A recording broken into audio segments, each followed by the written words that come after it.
Assalamualaikum warahmatullahi wabarakatuh. Berjumpa kembali di channel Ardiko Ramos. Kabar cukup mengejutkan pada hari ini, yaitu pembatalan peserta P1 P3K tahun 2022 yang sebelumnya bisa mendapatkan formasi akhirnya tidak bisa mendapatkan formasi lagi. Lalu bagaimana klarifikasi dan bagaimana sih sebetulnya terkait dengan informasi ini? Dan jangan lupa untuk sahabat-sahabat, nanti setelah video ini saya akan membagikan informasi terkait dengan putar NIP 3K tahun 2021.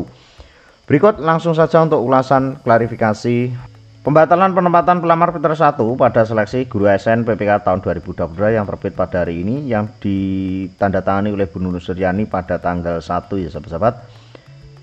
Sehubungan dengan telah berakhirnya proses pendaftaran di SSCSN kemarin, terus ada verifikasi kembali adanya sanggahan oleh pelamar prioritas 1 atau P1.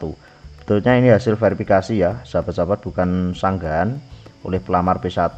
Itu informasi yang kita dapat dari layanan online Kemendikbudristek tadi siang, dan berdampak pada perubahan status 3043 pelamar prioritas dari mendapatkan menjadi tidak mendapatkan, dan kami mohon maaf atas ketidaknyamanannya. Terkait hal tersebut, bagi pelamar yang ingin menanyakan lebih lanjut dapat mengakses layanan bantuan guru P3K pada laman guru.ppk.kemendikbud.go.id, kontak atau nomor telepon, dan nanti bisa menghubungi ya sahabat-sahabat.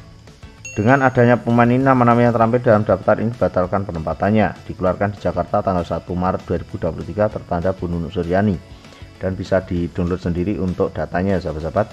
3043 guru P1 sebaiknya legawa, saatnya Kemendikbudristek buka formasi PPK 2023 untuk tendik ini, yang saya kutip dari CPNN. Keputusan tersebut menurut Dendi Nurwega, perintis forum FGANL-PSI, harus dilihat dengan kacamata global, bukan kacamata kuda. Mohon maaf. Saya yakin Kemendikbudristek juga tidak sampai hati membuat guru Nurul lulus PG menangis dengan keputusan tersebut. Namun, mau nggak mau harus diumumkan demi transparansi dan keakuratan data, kata Dendi kepada CPNN hari ini. Sebetulnya guru lulus PG yang sudah P1 selanjutnya sebaiknya menerima keputusan tersebut dengan legawa. Apa yang dilakukan Pak Sonas melalui Kemendikbudristek itu juga harus diapresiasi karena menunjukkan akuntabilitas kinerja pemerintah. Jika Kemendikbudristek tidak melakukan verifikasi dan kemudian meloloskan P1 yang tidak sesuai dengan aturan main dalam Permenpan nomor 20 tahun 2022, sama halnya merugikan negara.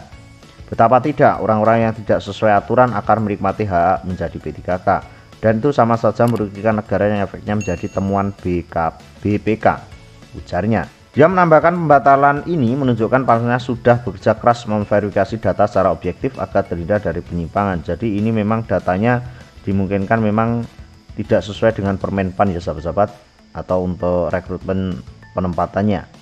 P1 yang tak bisa diangkat PPK tahun ini jangan sedih, sebab Kemendikbudristek memberikan kesempatan ikut seleksi PPK 2023 yang sebentar lagi digelar, atau bulan April ya sahabat-sahabat, atau bulan depan. Itu sesuai yang diucapkan oleh Pak Andika Ganendra. Dirjen GTK sendiri, yaitu Profesor Nunung, sudah mengatakan pada P1 itu sudah dikunci di database Kemendikbudristek. P1 juga diminta ikut seleksi PPK 2023, ujar guru PPK di Seman 1 Cipatujah ini. Dan perlu diketahui juga untuk sahabat-sahabat yang turun prioritas P1 yang turun menjadi P2, P3 maupun P4, itu data P1-nya tetap aman dan tetap ada di database, tidak dihapus ya sahabat-sahabat. Jadi yang perlu diketahui itu, ini dari ulasan Bu Nunung Suryani juga ataupun dari Bapak Andika Ganendra.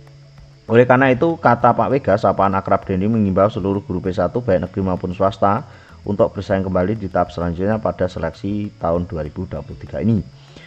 Dan terkait dengan informasi tambahan untuk formasi tendik di kependidikan ya, seperti tenaga administrasi sekolah, mohon untuk Kemendikbudristek juga mengusulkan formasi di P3K 2023 karena para honorer tenaga administrasi sekolah terus menyarankan agar diberikan formasi pada tahun ini. Sudah saatnya Kemendikbudristek memperhatikan honorer tendik, peran tenaga administrasi sekolah sangat penting, pungkas Pak Wega. Diungkap secara terpisah, ada juga penempatan terkait hal tersebut. Informasinya dari JPNN juga menjelang pengumuman PPK, Kemendikbudristek mengeluarkan surat penting yang seperti yang sudah saya katakan di depan tadi, tercatat pembatalan sekitar 3043. Lebih lanjut dikatakan dengan pembatalan tersebut otomatis 3043 P1 yang sebelumnya mendapatkan penempatan tidak mendapatkan penempatan lagi. Bagi yang ingin mengecek siapa saja yang dibatalkan, bisa cek di laman yang paling bawah tadi ya sahabat-sahabat, bisa di download Dan yang terakhir, sementara itu untuk Ketua FGANLPSI yaitu Kusnandar mengapresiasi langkah Kemdikbudristek yang membatalkan penempatan ini. Kenapa? Menurut dia itu sebagai bukti Kemdikbudristek melakukan verifikasi dan validasi kembali data P1 yang ada. Sebab sebelumnya cukup banyak P1 yang statusnya tidak mengajar lagi, meninggal, menggunakan ijazah palsu alias bodong. Jadi nanti untuk sahabat-sahabat yang merasa ijazahnya memang asli dan betul-betul dan dia juga mengajar, itu harus bersyukur karena ada pemotongan ini, karena nanti kesempatan formasinya akan bertambah sekitar 3043 ini. Dia mencontohkan di kota Cilegon dan Kabupaten Garut nama-nama P1 yang dibatalkan penempatannya karena sudah meninggal dan ada yang tidak mengajar lagi atau sudah out ya sahabat-sahabat. Kami mengapresiasi langkah Kemdikbudristek untuk saat ini yang kami pantau dari data lampiran pengumuman Dirjen GTK itu memang layak dibatalkan, tegasnya. Dia berharap 3043 itu bisa diisi oleh P1 yang tidak mendapatkan formasi di PPK 2023 atau bisa digarisbawahi jadi 3043 ini menjadi kosong ya sahabat-sahabat untuk formasi yang sudah ditempati oleh teman-teman yang kebetulan tidak sesuai dengan Permenpan nomor 20.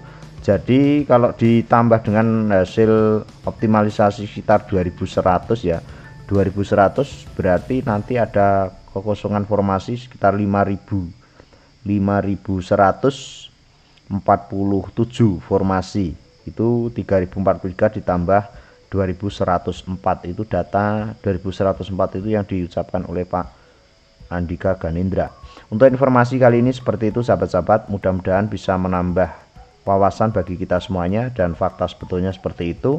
Jadi kenapa dibatalkan, karena memang tidak mengajar lagi atau sudah meninggal, dan itu perlu ataupun agar sesuai dengan Permenpan RB, dan itu memberikan kesempatan bagi sahabat-sahabat P1 yang belum mendapatkan penempatan agar bisa menggantikan posisi dari 3043 formasi ini. Mudah-mudahan informasi ini bisa bermanfaat. Ada kurang biasa maaf. Wallahul muwaffiq. Wassalamualaikum warahmatullahi wabarakatuh.